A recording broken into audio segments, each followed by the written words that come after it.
আসসালামু আলাইকুম এভরিওয়ান। তো কেমন আছেন সবাই? আশা করছি সবাই ভালো আছেন। তো আজকে আমার রেসিপি হাতে মাখা মসুর ডাল। তো সেটাই আপনাদের সঙ্গে শেয়ার করব। তো চলুন তাহলে শুরু করা যাক। প্রথমেই আমি আলু, পেঁয়াজ, টমেটো, গাজর ও কাঁচা লঙ্কাটা কেটে নিয়েছি। মুসুর ডালটা আমি পরিষ্কার করে ধুয়ে নিয়েছিলাম, এবার দিয়ে দেব। তারপর কেটে রাখা সবজিগুলো দিয়ে দেব।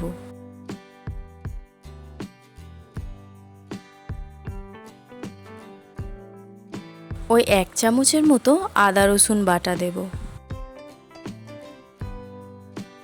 তারপর এখানে পরিমাণ মতো লবণ দেব।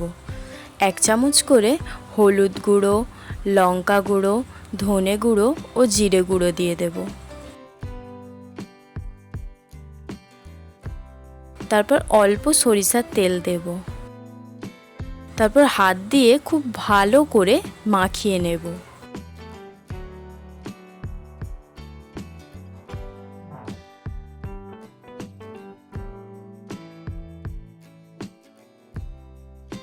তারপর বেশ কিছুটা জল দিয়ে দেব।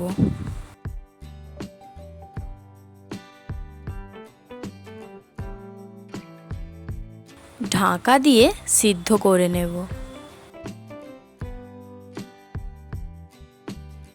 তো এটা আমি 15 মিনিটের মতো সিদ্ধ করে নিয়েছি।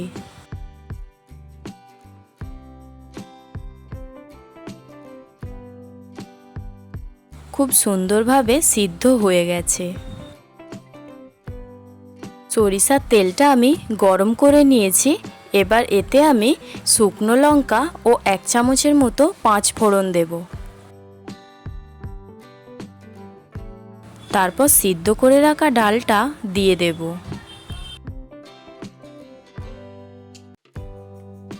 খুন্তির সাহায্যে ভালো করে একবার মিশিয়ে নেব।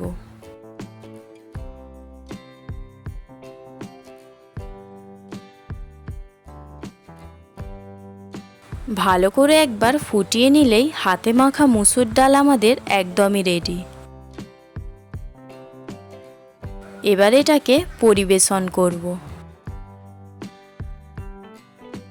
খুবই সিম্পল একটা রেসিপি, আর খেতেও কিন্তু খুবই সুন্দর।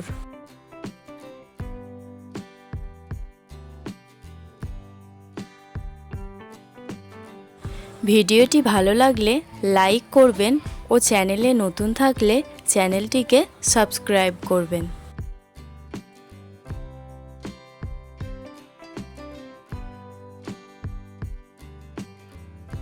তো ভালো থাকবেন সবাই। আবারও একটি রেসিপি নিয়ে দেখা হবে। ভিডিওটি আমি এখানেই শেষ করছি।